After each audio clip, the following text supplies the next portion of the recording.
Indian Motorcycle is marking its 125th anniversary by releasing a machine so rare that only 87 units are slated for the entire United States market. The 2026 Chief Vintage Sturgis edition isn't just a new model year release, it's a physical encapsulation of a timeline that predates almost every other major player in American motorcycling. When a dealership like the one in Denver is granted just a single unit from a global run of 125, it forces a conversation about why these specific numbers matter and what it says about the current state of heritage branding in the industry. It's not every day a manufacturer ties its entire historical identity to a single hand-painted tank and a few dozen motorcycles. The weight of that 1901 founding date is something the brand carries with a lot of intentionality. To understand why this 2026 edition is causing such a stir, we have to look at what George Hendy and Oscar Hedstrom were actually doing in Springfield, Massachusetts at the turn of the century. They weren't just building motorized bicycles, they were establishing the blueprint for the American V-twin. According to historical records from the Springfield museums, the factory, famously known as the Wigwam, was the largest motorcycle manufacturer in the world by the 1910s. This specific 125-year milestone is significant because it represents a survival story that includes 2 world wars, the Great Depression, and several decades where the brand essentially vanished from the market before being revived. The exclusive nature of these 87 bikes for the domestic market is a nod to that scarcity and the selective nature of their history. It seems like a massive gamble to lean so heavily on the Sturgis name for this anniversary edition. There's often a criticism that legacy brands use the Black Hills Rally as a convenient marketing backdrop every August. However, the connection between Indian and Sturgis isn't just a contemporary sponsorship deal. It goes back to the very first rally in 1938. The founder of the Sturgis event, Clarence Pappy Hoel, was actually an Indian motorcycle dealer. When he and the Jackpine Gypsies Motorcycle Club organized that first race, it was built around the machines he was selling. That historical tether gives this 2026 Chief Vintage a level of authenticity that a standard special edition might lack. It's essentially a tribute to the man who started the rally that now draws hundreds of thousands of people every year. That direct lineage to Pappy Hoel is exactly what makes the Sturgis edition more than a paint job. If you look at the archives of the Sturgis Motorcycle Museum and Hall of Fame, they detail how those early races were about the durability of the Indian Scout and Chief models. For the 2026 version, the designers chose the Chief Vintage platform specifically because it mirrors the aesthetic proportions of those 1940s machines. They've included the classic fringed leather saddlebags and the chrome wire wheels with white wall tires, which were the hallmarks of the post-war touring look. But the centerpiece is the tank. Each one is hand-painted with the iconic headdress logo. In an era of mass production and robotic assembly lines, having a human hand apply the primary branding elements to only 125 units worldwide is an attempt to reclaim the craftsmanship that defined the Springfield era. There's an interesting technical tension there. You have this 1940s aesthetic, the fringe, the chrome, the sweeping fenders, but underneath it sits the Thunderstroke 116 engine. That's a massive 1890cc air-cooled V-twin that produces about 120 foot-pounds of torque. It's a powerhouse engine that looks like a vintage flathead because of the downward-facing exhaust headers and the finning on the cylinders, yet it features modern tech like rear cylinder deactivation to manage heat in traffic. It seems like the goal was to create a bike that feels like a time capsule, but performs with the reliability of a modern cruiser. Does the use of such a large, modern engine take away from that 125-year heritage feel, or is it a necessary evolution? It's a necessary evolution because the original Chief, introduced in 1922, was always about being the biggest and most capable machine on the road. The engineering team spent years developing the Thunderstroke to ensure it didn't just look the part, but sounded and felt like a traditional heavy cruiser. Industry reviews and publications like Cycle World often point out that the Thunderstroke 116 is one of the last great air-cooled V-twins. By putting it in this Sturgis edition, edition, they're acknowledging that while the tech has changed, the sensation of riding hasn't. The steel tube frame of the current Chief, which replaced the previous cast aluminum design a few years ago, also plays into this. It allows for a much narrower, more traditional silhouette that looks right at home in the Black Hills, especially when you're navigating the tight turns of Needles Highway or Iron Mountain Road.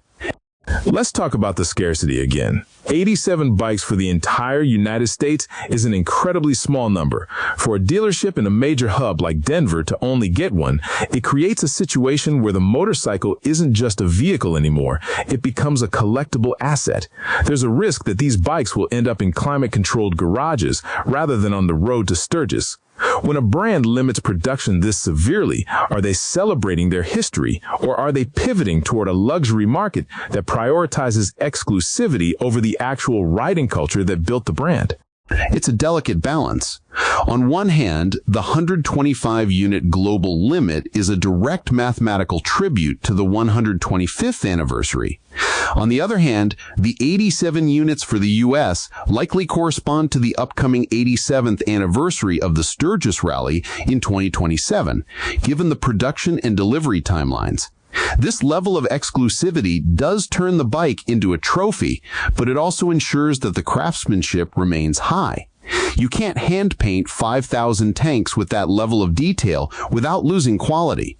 The rarity also protects the legacy of the Chief nameplate.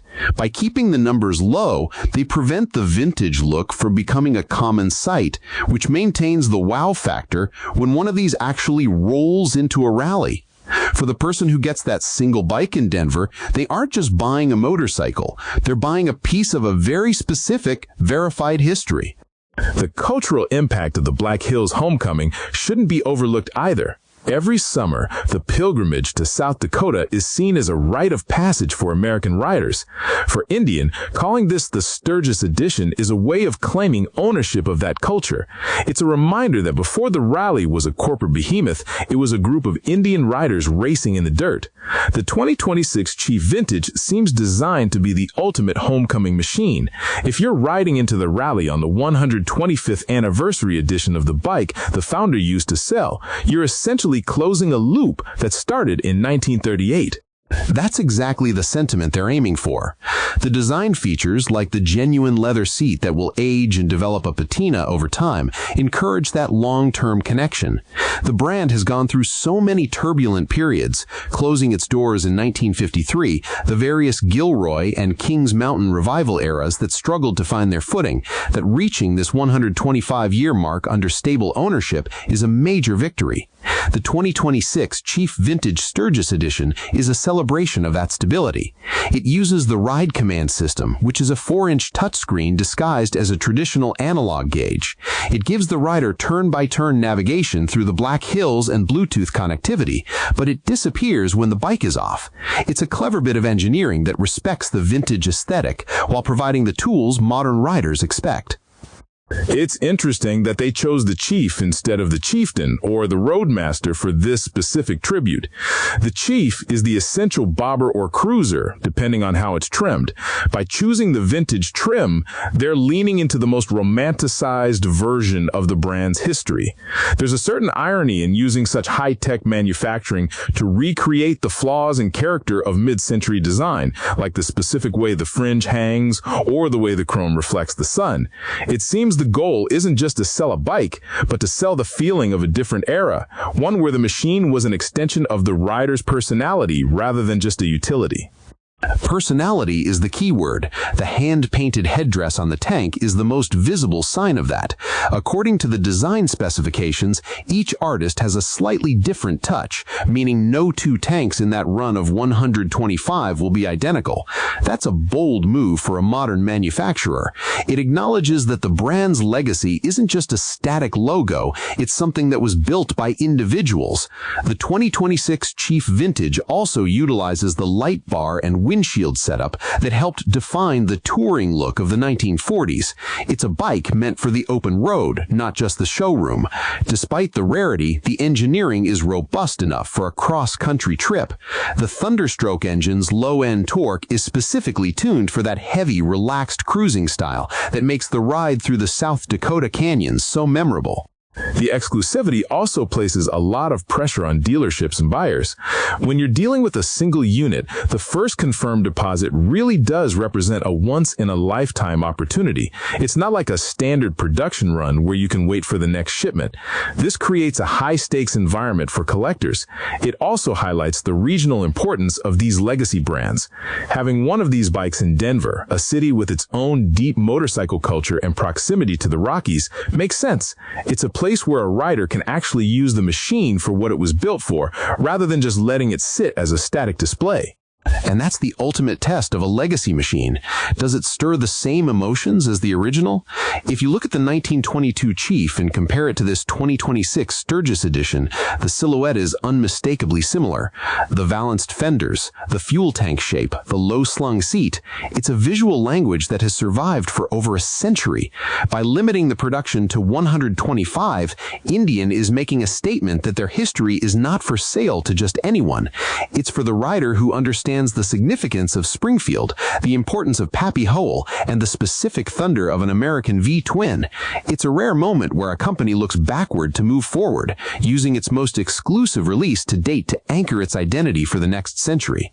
It's a powerful reminder that while technology moves at a breakneck pace, the stories we tell through these machines are what keep them relevant. The 2026 Chief Vintage Sturgis Edition is a bridge between the dirt tracks of 1938 and the high-tech roads of today.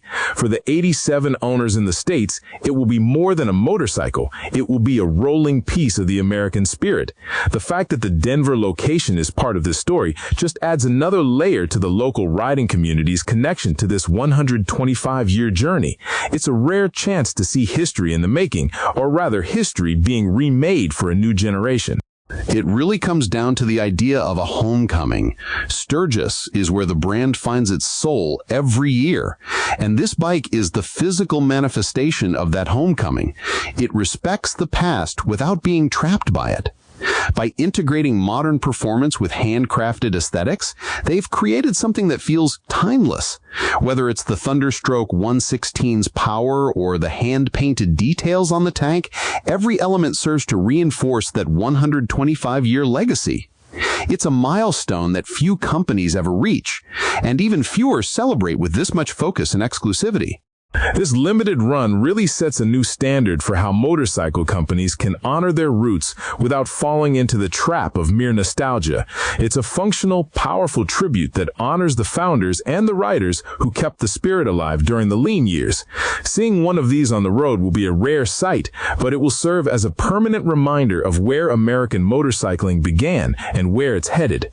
The 125-year mark is a significant chapter, and this Sturgis edition is a fitting way to close one volume and start the next. If this conversation sparked your interest in the intersection of engineering and heritage, share this episode with someone who appreciates the history of the open road.